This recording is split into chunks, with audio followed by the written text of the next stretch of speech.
What's the highest amount of money you've made from a single gig? $30,000. The range is between 5 to 15K. It was 6 figures. $18. 3K. Please, wait, where is this thing going? Quit my oil and gas job and do design full time. Your first salary? It was 10,000 naira. 5,000 naira per month. 400K. 150,000.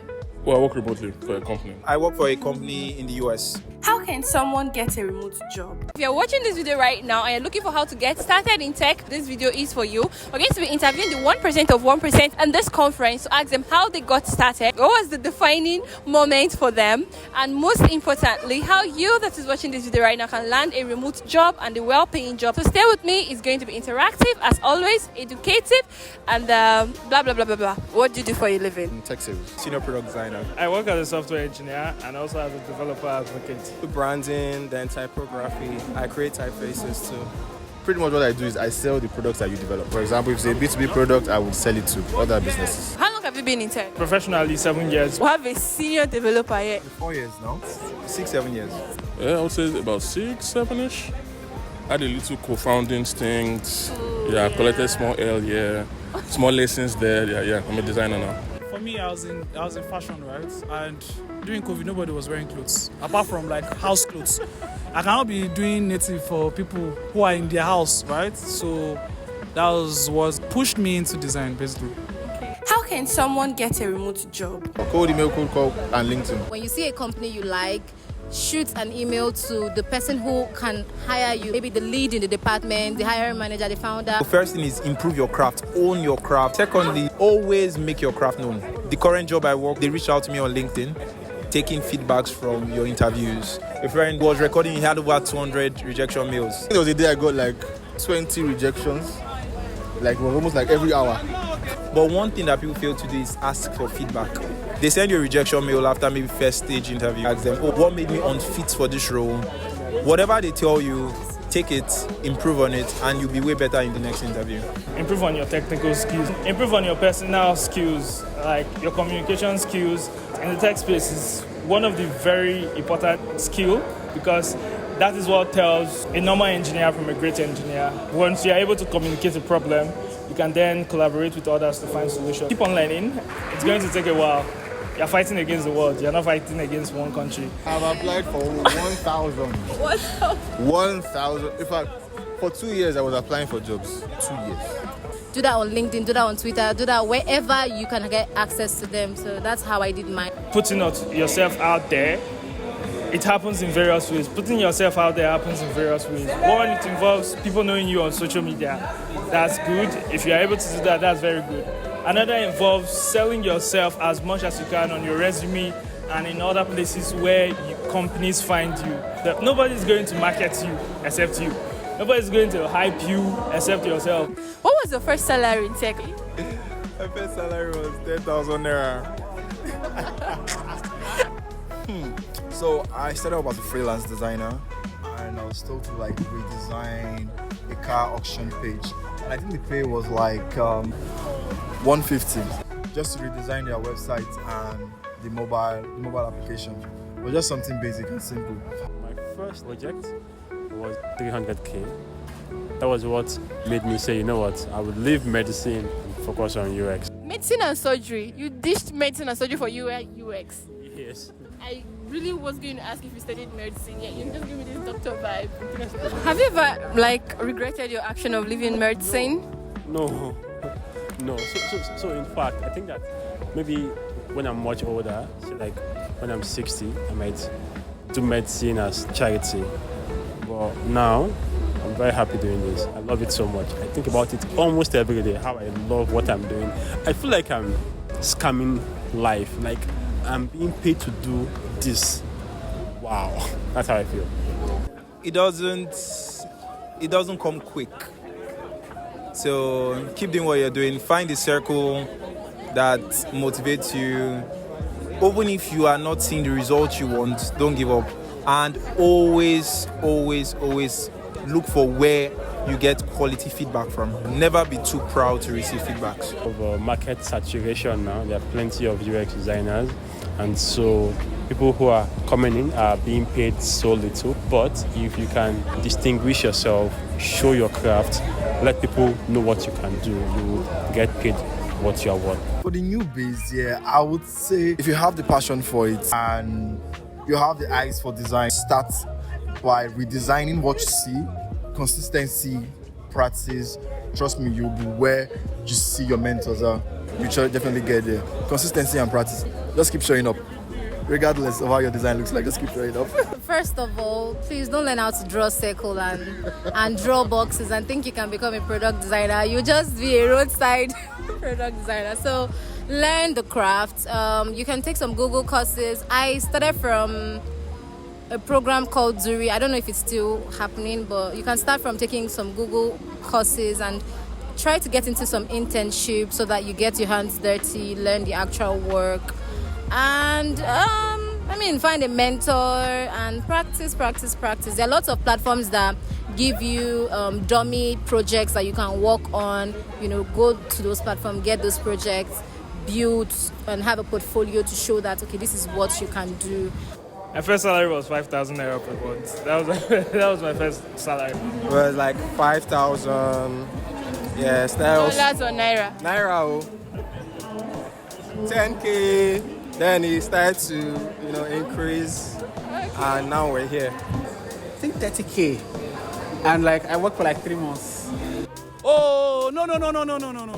Before 24, someone paid me 25,000 naira to design.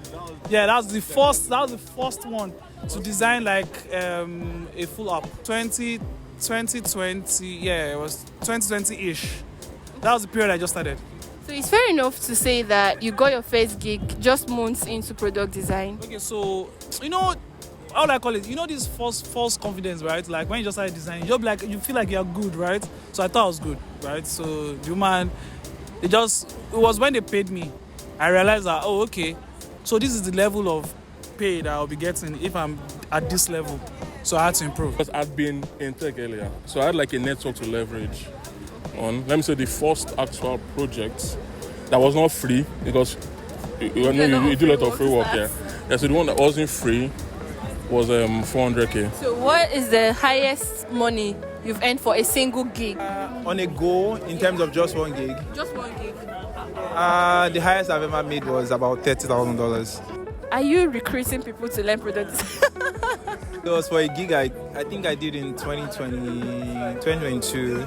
I haven't really been doing gigs recently because I'm kind of very focused on my current job, and it's very senior position, so it takes a lot of my time. But when I was still doing gigs, yeah, that was the highest I kind of bid for then. The range is between 5 to 15K USD. $5,000 to $15,000 from approximately $3 a month. That's quite a job. $18. That's 3K. Do you work for a company or you freelance? Right now, I work for a company, but at the same time, I sometimes outsource other freelance jobs I have. I've created that network of others who do the same thing like me, and then I'm able to share it with them so they can better improve on themselves and also gain their experience. So I work full-time for now. I freelance. I kind of put out my work and then attract clients from different sides of the world. So what advice do you have for anyone that is just about to start software engineering? It's going to be difficult. Yeah, it's going to be difficult, but at the same time, it's also going to be rewarding. So for the first year, I can assure you don't have any intentions of making money. You want to make it big. I started with 5K salary, not dollar, naira, 5K naira. And I was also transporting to work as at that time and also coming back to eat. So it's going to be difficult. For the first year, focus on learning, focus on improving, focus on your skill set. It's important. And so at the same time, while focusing on your skill set, focus on your relationship with people. Because most of the time, writing code is basically just 10% of the work. A lot chunk of the 90% comes from how you interact with people, how you understand things, how you communicate with people. So it involves building your communication skills, your interpersonal skills on how you interact with people, and also your technical skills as well. So when you're able to combine both of them together, that's when things start making sense for you, and then you start seeing the bigger picture on how you can scale and become better. because I wasn't necessarily looking for it. It kind of just found me. But pretty much what I do is I sell the products that you develop. Yeah. So let's say, for example, if it's a B2B product, I would sell it to other businesses. It takes sales. You have to be able to show that you can do it before you get the job. So I would say use what you know. For example, I used to work in marketing. So I kind of just used like my previous experience to not just apply for the job, but doing the job as well. If you can like find someone that's willing to mentor you, that would be great. So they can pretty much put you through on the things that you need to do. But personally, I just looked at different people's profiles, looked at their content and the things that they were doing and tried to replicate it for myself. And that's how I got into it. So I think there's a place for is it for community, in your growth. So as you're getting started, you have to like connect with like minds. And then together you can keep pushing yourself. Like leverage on communities, always reach out to people, partner with people, try and understand the real senior designers and learn from them. Be hands-on, right? First, I would say you need to be curious, you need to have passion. There's a need for patience, be diligent, and also be realistic with yourself. Know when it's not working, know when it's working for you, know when to, maybe take a step back and reevaluate. Have you ever been broke before? That's a normal thing now. That's an understatement now. I've been more than broke and broker. Broke without steez. As in broke without hope. You can be broke without hope. What was the defining moment for you? What did you do different at that point? I moved back to my parents' house, to be honest. I did.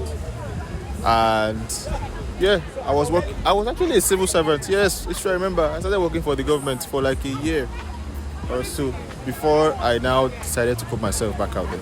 I had to take a step back and look at the reason why I started doing what I was doing. I know I need to be somewhere and I don't want to go through the bad route. I want to go through the right route. So that was what helped me. I had a lot of conversations with people I look up to. So when I do go broke, which happens, I just take long walks and think about my life. Something, right? Broke has levels, right? So if you're saying broke, even when I was in tech, I was broke, right? I'm talking about like, okay, there's a time I was out of a job for like 3 months, and all my savings, they're finishing. That broke, right? Broke before I entered tech. It's woman that made me to enter tech now. They broke my heart that time because I was broke. You understand? Yeah. And so when I entered, it was a motivation to stay. So the thing is, we are blacks, yes. Once you're black, you're a black person, you're already on a negative of 1 against the world. Once you're from Nigeria, you're already on a negative of 1 against the world. And then, considering the fact that we are underrepresented and we don't have a lot of privileges, you're 3 against the world. And now, considering your own skill set as well, that makes it 4-0 against you. The world versus you is already 4-0. So how do you try to equalize that kind of match? How do you try to make sure that you're bringing out the best to the game? So you have to bring your A game. You might be applying with 1,000 or 10,000 others worldwide. Remember, you're not applying to a job from Nigeria. Instead, you're applying to the whole world. So it's basically you fighting against the rest of the world and with 4- on your score. So first, improve on your technical skills. Your technical skills need to be as sharp as possible. And then improve on your personal skills, like your communication skills, how you interact with people, how you build relationship. They're very important. In the tech space, is one of the very important skill that you should have. Yeah. Because once you're able to communicate a problem, you can then collaborate with others to find solutions. So keep on learning and be consistent about it. It's going to take a while. You're fighting against the world. You're not fighting against one country.